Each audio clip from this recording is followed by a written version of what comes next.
성도님들, 인생사 세옹지마다 라는 말이 있죠. 실제로 우리 인생 살다 보면 고난과 역경이 오지만 이걸 헤치고 나간 후에는 참 감사하게도 축복과 은혜들이 찾아오는 경우가 있습니다. 하지만 반대로 축복과 은혜 가운데 살다가도 전혀 예측하지 못했던 고난이나 시험이나 시련, 이런 것들이 닥치는 경우들도 종종 있죠. 오늘 본문인 이 다니엘서 3장에 나오는 하나님의 사람들이 바로 이와 같은 모습에 해당됩니다.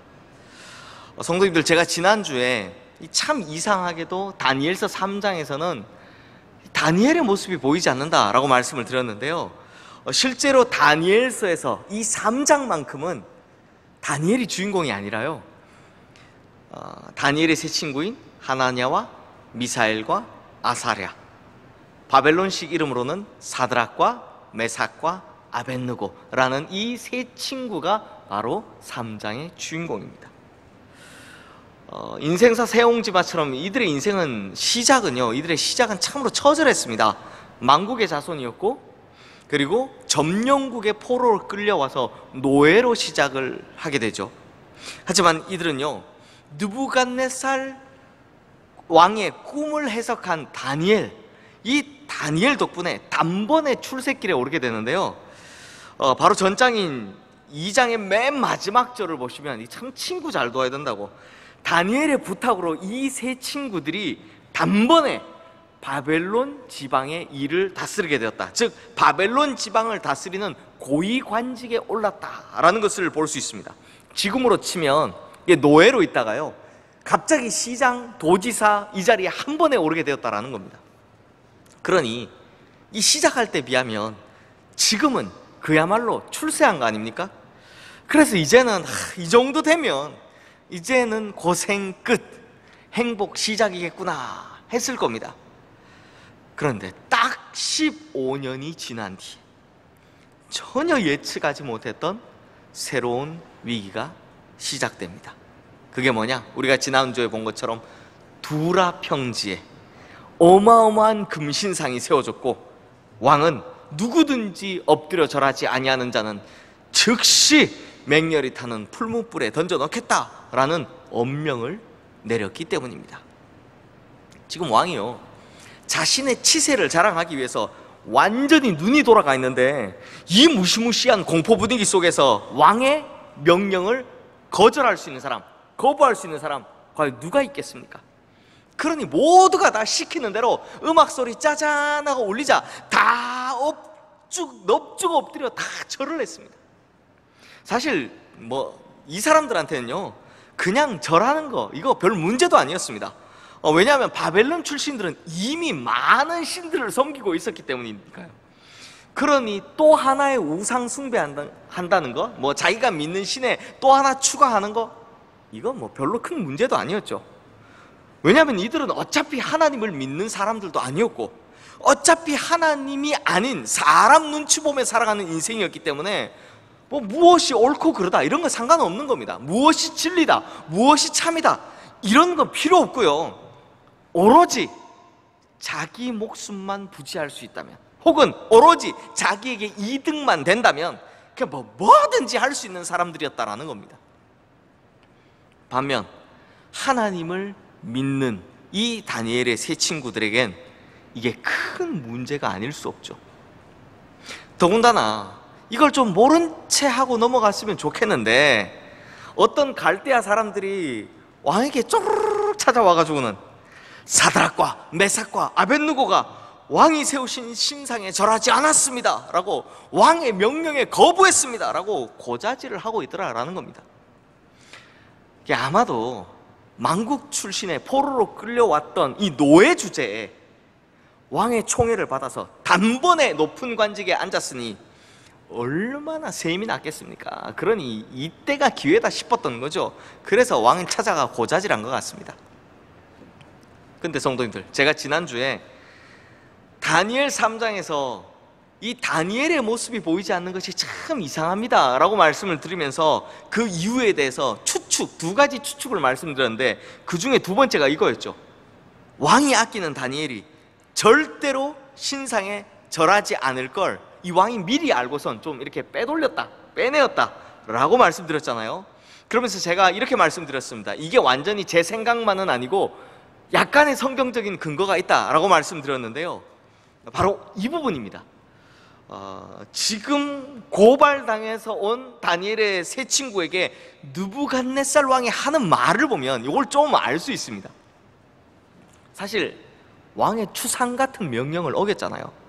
그러면 무슨 일을 당해야 됩니까? 뭐 즉결 처분 아닙니까? 이걸 당해도 시원찮을 판에 오늘 본문 바로 위에 있는 말씀을 보시면 이 왕이 다니엘의 세 친구들에게 내 말 좀 들어줘 라면서 사정사정하고 있는 듯한 느낌을 좀 받을 수 있습니다. 본문 위에 있는 14절 말씀을 보시면 먼저 왕이 사드락과 메삭과 아벳느고야, 너희가 내 신을 섬기지 아니하며 내가 세운 금신상에게 절하지 아니한다 하니 사실이냐 하고 먼저 물어봅니다. 자, 왕이 이렇게 친히 물어보면 이제 어떻게 해야 됩니까? 이 질문을 받은 사람이 예, 그렇사옵니다, 혹은 아닙니다, 오해십니다 라고 하는 이 대답을 해야 되잖아요. 왕이 지금 근엄하게 대답을 기다려야 되잖아요. 그런데 15절 말씀 보시면 대답 안 듣습니다. 곧바로 그냥 자기 스스로 대답을 해버립니다. 뭐라고 이야기하냐? 그냥 내가 만든 신상에 절하면 좋잖아 라고 대답을 합니다. 그러니까 이게 무슨 말이냐? 왕이 질문해놓고선 대답하면 아니라고 할 거 뻔하니까 그냥 대답을 안 듣는 겁니다. 안 듣고 어떻게 하냐?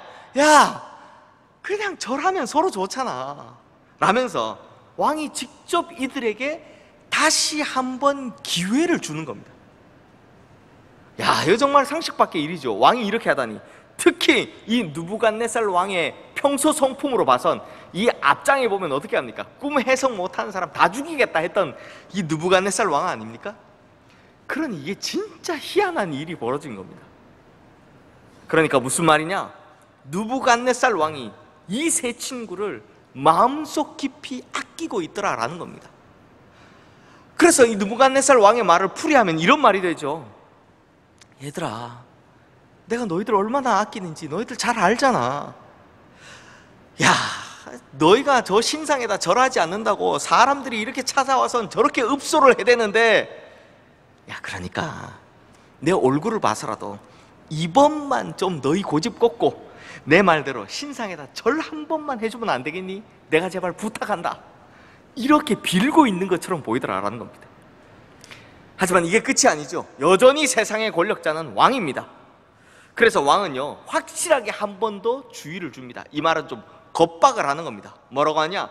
너희가 만일 절하지 아니하면 즉시 너희를 맹렬히 타는 풀무불 가운데 던져 넣을 것이니. 여기까지는 좋습니다. 왕이 명령한 것이니까. 근데 그 뒤에 뭐라고 하느냐? 능히 너희를 내 손에서 건져낼 신이 누구이겠느냐? 지난주에 본 것처럼 이때가 바로 BC 586년입니다. 무슨 일이 일어났다고요?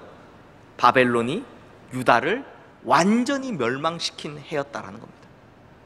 그러니 느부갓네살 왕은 아주 자신 있게 이야기하는 거죠. 과연 너희가 믿는 하나님이 너희를 내 손에서 구해낼 수 있겠느냐? 너희 나라도 구원하지 못한 그 신이 너희를 내 손에서, 너희 세 명을 내 손에서 구원낼 수 있겠느냐? 라고 겁박을 하는 겁니다. 그러니까 절하라, 어떻게든 절하라 이야기를 하는 거죠. 성도님들, 저의 롤모델 중에 한 분이신데요, 학문적으로는 매우 뛰어나고 냉철했던 신학 교수이면서 또 목회적으로는 1900년대 미국의 대학생들의 가슴에다 뜨거운 물을 지피신 프란시스 셰퍼라는 분이 계십니다. 이 프란시스 셰퍼, 박사님이기도 하고 목사님이기도 한 이분이 이런 이야기를 하신 적이 있습니다. 19세기 이후에 인류의 가장 큰 비극은 절대 가치를 잃어버렸다라는 것이다. 그 뒤 인류는 절망의 나락으로 떨어지게 되었다 라는 말씀을 하셨습니다. 여기서 절대 가치가 뭐냐? 절대적 가치는 바로 하나님의 말씀을 이야기합니다. 즉 하나님의 말씀을 버린 후 인간들은 급속하게 타락하게 되었다, 이 이야기를 하고 있는 거죠. 그런데요, 이와는 반대의 모습이 오늘 보여집니다. 이 다니엘의 세 친구는 절대 가치인 하나님의 말씀을, 그것도 십계명 중에서 우상에게 절하지 말라, 다른 신을 섬기지 말라라고 하는 이 첫 번째 계명을 굳게 붙들고 있었습니다. 그러니 절대적 가치인 하나님의 말씀을 굳게 붙드는 사람들은 이런 것, 즉 이런 시험이나 유혹에 절대로 흔들리지 않는 법입니다. 그래서 이 하나님의 말씀을 굳게 붙들고 있던 다니엘의 세 친구가 왕에게 뭐라고 이야기하느냐? 이들이 얼마나 당당하게 선포했는지 우리 한번 보십시오. 오늘 본문인 16절 말씀 맨 끝에 보시면 뭐라고 합니까? 우리가 이 일에 대하여 왕에게 대답할 필요가 없나이다 라고 합니다. 아니, 왕의 질문에 뭐라고 한다고요? 대답할 필요도 없습니다 라고 이야기를 하더라는 겁니다. 그렇다면 이게 무슨 말입니까? 이건요, 고민할 필요도 없고 기도해보고 말고 할 필요도 없다라는 겁니다. 뭐 고민해볼 필요도 없고요, 기도해볼 필요도 없다라는 겁니다. 그만큼 확실하다는 것이죠. 성도님들, 저도 뭐 길다면 길고 좀 짧다면 짧다고 할 수 있는 한 20여 년간 목회를 해왔는데요, 이 기간 동안 우리 성도님들에게 제일 많이 들었던 몇 마디 말 중 하나가 바로 이겁니다. 뭐냐? 목사님, 기도해 보겠습니다, 이 말입니다. 뭐 하면 목사님 기도해 보겠습니다 라고 말을 해요. 많은 크리스천들이요, 기도해 보겠습니다 라는 말을요, 진짜 기도를 하려고 하는 게 아니라 자기중심적으로 자의적으로 사용할 때가 한두 번이 아닙니다. 제가 청년부 사역 오래 했잖아요. 그래서 리더를 좀 이렇게 1년 딱 끝나면 리더를 탁 시켜야 되는데, 자, 누구 이번에 리더 합시다 라고 이야기하면 꼭 대답하는 게 뭐냐? 목사님 기도해 보겠습니다, 이렇게 대답을 합니다. 이제 어른 성인 목회할 때는 뭐 이제 구역장을 세울 때도 그렇고요, 뭐 이렇게 아니면 설교할 때도 이건 주님의 뜻이니까 꼭 순종하셔야 됩니다 라고 하면 어떻게 이야기합니까? 목사님 기도해 보겠습니다, 이렇게 대답을 하시더라고요.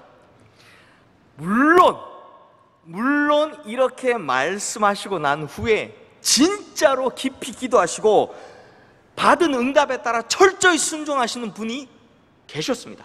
아주 가끔이지만 분명히 계셨습니다. 하지만 제 경험에 의하면 기도해 보겠습니다 라고 말씀하시고 나서 기도하시는 분은 매우 적었습니다. 실제로 기도하시는 분은 매우 적었습니다. 그러니 이 기도해 보겠습니다 라는 말이 무슨 뜻입니까? 99% 거절이다 라는 뜻입니다. 맞죠? 성도님들 그렇잖아요. 그러니 하나님 뜻을 뻔히 알면서도 괜히 하기 싫거나 혹은 부담되거나 혹은 뭐 두려워서 아니요 못하겠습니다 라는 말을 차마 목사님 면전에다 대놓고 하지는 못하겠고, 그러니 형식적으로나마 기도해 보겠습니다 라는 말로 이 간곡하게 거절을 하는 거죠. 아니 그냥 예면 예, 아니요 하면 되지, 왜 말을 못합니까? 예전에 그 좀 오래된 것 같은데 파리의 연인이라는 드라마에서 이런 유명한 대사가 나왔죠. 전 잘 못하겠는데 하여튼 흉내는 내볼게요. 저 남자가 내 사람이다, 저 남자가 내 애인이다, 왜 말을 못하냐고 하는 유명한 대사가 있었는데요, 딱 그렇습니다. 예면 예, 아니오면 아니요, 왜 말을 못하냐고요. 기도해 보겠습니다. 물론 인생의 중요한 순간에 어떤 중대한 결정을 내려야 할 때 우리는 당연히 깊이 기도하면서 심각하게 고민해 봐야 되죠. 그런데요, 지금 다니엘의 세 친구의 말처럼 기도해보고 고민해보고 말고 그거 할 필요가 없는 문제도 있습니다. 기도도 필요 없고 고민도 필요 없는 문제가 있다는 거예요. 바로 절대적 가치에 순종해야 하는 문제, 절대적인 가치, 진리가 훼손되는 문제에 대해선 무조건 그래야만 한다라는 겁니다. 그러니 이들에게 우상 숭배하라는데 이건 기도해보고 자시고 할 필요가 없다라는 거죠. 아니 우상 숭배하라고 하는데 기도해 보겠습니다 라고 한다면 이거 뭔가 안 어울리잖아요. 아니 그래서 기도하면 하나님께서 뭐 그래 우상 숭배도 좋다 뭐 이런 응답이라도 주신다는 겁니까? 이건 그냥 절대 절대 하면 안 되는 거잖아요. 하나님의 응답도 뻔하잖아요. 그러니 이렇게 답이 이미 명확하게 나온 거 고민해 볼 필요도 없다, 기도해 볼 필요도 없다라는 겁니다. 그래서 이 세 친구가 뭐라고 대답한 겁니까? 왕이시여, 우리가 이거 대답할 필요가 없습니다, 이렇게 이야기를 한 겁니다. 좀 전에 느부갓네살 왕이 어떤 신도 자신의 형벌에서 건질 수 없을 것이다 라고 했지만 이 세 친구들은 왕의 그 말에 정면으로 반박을 합니다. 왕께서 그리하실지라도 하나님께서는 자신들을 능히 건져내어 주실 것이다 라는 겁니다. 이 말은요, 왕께서 대단한 힘을 가지신 분 맞지만 하나님께서는 당신보다 훨씬 더 강하신 분이십니다 라는 말입니다. 왕께서 뭘 아무리 하고자 하셔도 하나님께서 막으시면 왕은 아무것도 하실 수 없습니다, 이런 고백인 거죠. 정말 대단한 고백 아닙니까?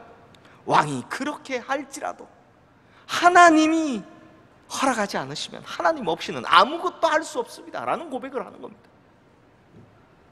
대단한 고백이죠. 하지만 성도님들, 더 대단한 것은 그 다음 고백입니다. 만약 앞서 본 17절 말씀의 고백만 있었다면 이건요 절대로 완전한 믿음의 고백은 아닙니다. 이건 절반만의 믿음의 고백입니다. 그러므로 믿음을 선포하는 더 중요한 고백은 바로 그 다음 절에 있습니다. 우리 다 함께 18절 말씀 함께 읽겠습니다. 그렇게 하지 아니하실지라도 왕이여, 우리가 왕의 신들을 섬기지도 아니하고 왕이 세우신 금신상에게 절하지도 아니할 줄을 아옵소서. 왕에게 통보합니다. 뭐라고요? 설령 하나님께서 그렇게 하지 아니하실지라도, 즉 하나님께서 우리를 풀무불에서 건져내주지 않으셔서 우리가 목숨을 잃게 된다 할지라도 우리의 결심, 우리의 믿음은 결코 변하지 아니할 것입니다 라는 말입니다. 그런데 성도님들, 우리는요 앞에 건 잘합니다. 어떤 상황 속에서도, 어떤 어려움 속에서도 하나님은 우리를 건져내 주실 것입니다 라는 이 고백은 참 잘합니다. 그런데 두 번째 이 믿음의 고백, 이건 참 어려워합니다. 그렇게 하지 아니하실지라도 나의 믿음은 지키겠습니다, 이걸 너무 어려워합니다. 제가 얼마 전에 만난 분께서 저에게 이런 이야기를 좀 해주시더라고요. 이분이 다른 교회 장로님이신데요, 이분께서 저한테 이런 말씀을 하시는 거예요. 본인은 이제 기독교 TV 같은 걸 보면 간증들 많이 나오잖아요. 이 간증들을 들을 때마다 참 마음에 안 드신다는 겁니다. 그러니까 왜 그러시냐라고 제가 여쭤봤더니, 우리 성도님들도 그러시겠지만 간증 들으실 때 모두 다 해피엔딩을 기대하십니까? 아니면 새드 엔딩을 기대하십니까? 간증 들어보면 하나같이 다 해피엔딩입니다. 다 잘 끝납니다. 좋게 끝납니다. 뭐 예를 들면 이렇죠. 죽을 병에 걸렸는데 죽었습니다, 이게 아니라 병이 나았습니다, 고쳤습니다, 이렇게 이야기하죠. 망했던 사업이었는데 그냥 그렇게 끝났습니다, 이렇게 이야기하지 않습니다. 어떻게 합니까? 다시 사업이 일어났습니다 라고 이야기하죠. 망나니 같은 자녀가 결국에는 잘 되었습니다 라고 이야기합니다. 그래서 우리는 다 이런 해피엔딩, 기적과 같은 반전이 있어야만 그게 간증다운 간증이라고 생각합니다. 그리고 나서 뭐라고 합니까? 아멘! 크게 외치죠. 왜요? 나도 그렇게 되었으면 좋겠습니다 라는 마음 때문입니다. 물론 이렇게 된다면 좋죠. 저도 그렇게 되면 좋죠. 훨씬 좋습니다. 그런데 이분이 그게 왜 마음에 안 드신다고 하냐면 살아보니 그렇지 않더라라는 겁니다.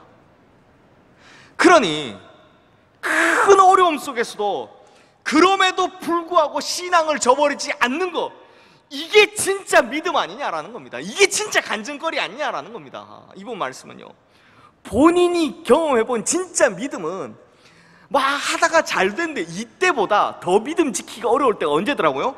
그렇게 하지 아니하실지라도, 그럼에도 불구하고 신앙을 버리지 않는 것, 이게 진짜 믿음이다라는 겁니다. 이게 더 어렵더라라는 겁니다. 그러니 이게 간증거리가 돼야죠 라고 말씀하시는 겁니다.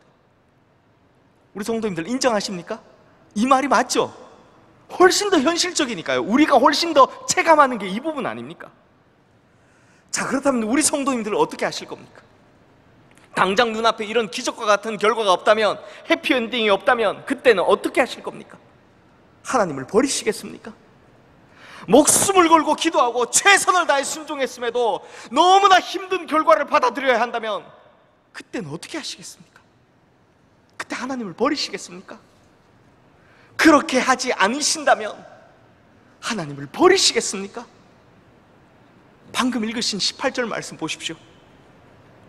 하나님께서 자신들이 원하는 대로 그렇게 하지 아니하실지라도 우리는 절대 하나님을 버리지 않겠습니다 라고 하잖아요. 바로 이것이 진짜 믿음이고 완성형 신앙이다라는 것입니다.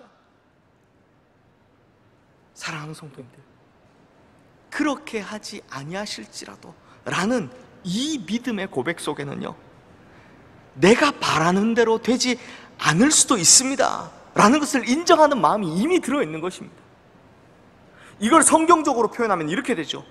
하나님께서는 모든 것을 주관하시는 주권자이심을 인정하는 고백이다 라는 겁니다. 이게 바로 다니엘서 초반, 다니엘서 1장 2절에 딱 한 번 나오지만 다니엘서 전체를 관통하는 한 단어이죠. 아도나이, 모든 것을 주관하시는 주님, 이 말인 겁니다. 이 고백인 겁니다. 그러므로 결과가 좋든 나쁘든, 기대한 대로 되든 안 되든 모든 것을 주관하시는 주님을 인정하는 것, 이게 진짜 믿음이고 완성형 신앙이다라는 것입니다. 물론 이게 쉬운 게 아니죠. 성도님들, 쉽지 않습니다. 심지어 예수님께서도 이것 때문에 참 힘들어 하셨습니다.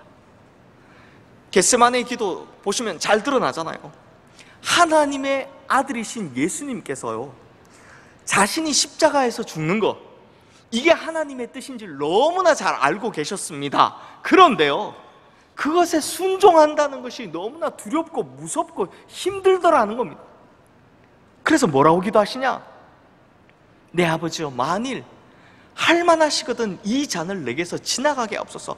그러니까 할 수만 있다면 아버지 뜻을 좀 돌이켜주세요 라고 기도하고 있더라는 겁니다. 그러니 아무리 신앙이 좋은 사람도요, 하나님의 뜻에 아무런 갈등 없이 그렇게 하지 아니하실지라도 무조건 순종하기란 어렵다는 겁니다. 참 힘들고 어렵습니다. 쉬운 게 아닙니다.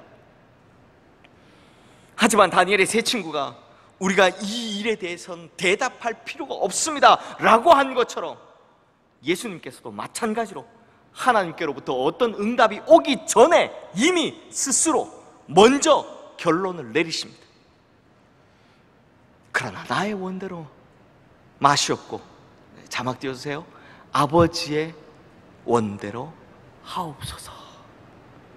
즉 하나님의 뜻이 절대적 가치이기 때문에 이것에 대해서는 뭐 대답하고 말고 해볼 필요가 없다라는 겁니다. 하나님의 응답이 필요 없었다라는 겁니다. 내가 이미 알고 있는데 이제 순종만 남은 거죠. 그러므로 성도님들, 아무리 큰 갈등이 있다고 하더라도 절대적 가치에 대해서는 무조건 순종해야 한다는 겁니다. 이것이 그렇게 하지 아니하실지라도의 신앙이고, 이것이 진짜 믿음이며 완성형 신앙이다라는 것입니다. 사랑하는 성도님들, 우리 성도님들께서 제대로 된 믿음을 가지신 성도님들이시라면 저는 그렇게 믿습니다. 이미 그렇게 제대로 된 신앙을 가지셨다 믿습니다. 그렇다면 한국교회에서 유행하는 하나님은 반드시 내가 생각하는 대로 역사하셔야 한다라는 이 기복적 신앙을 무조건 경계하셔야 합니다. 내 자식은 무조건 인류대학 보내주셔야 되고, 내가 하는 사업은 막 계획대로 착착 잘 진행돼서 무조건 성공해야 되고, 내가 정한 기일 안에 눈에 보이는 확실한 결과를 보여주셔야 되고, 이걸 위해서 막 며칠 동안 작정 기도를 하고 막 금식을 하고 막 목숨 걸고 기도하면서 그렇게 하나님을 압박하는 것, 이걸 믿음으로 착각해서는 안 된다라는 겁니다. 이렇게 기도 열심히 한다고 믿음 좋네 이렇게 착각해서는 안 된다라는 겁니다. 성도님들, 순종과 기도는 우리의 몫이죠. 하지만 그 일이 되게 하는 것, 그 일의 작정은 오롯이 하나님의 몫인 것입니다. 그러다 보니 내 생각과는 다른 방법으로, 전혀 다른 타이밍에 하나님께서는 충분히 역사하실 수 있는 법입니다. 충분히. 그러니 그 과정이 고통이요, 아픔일 수 있죠. 괴롭습니다.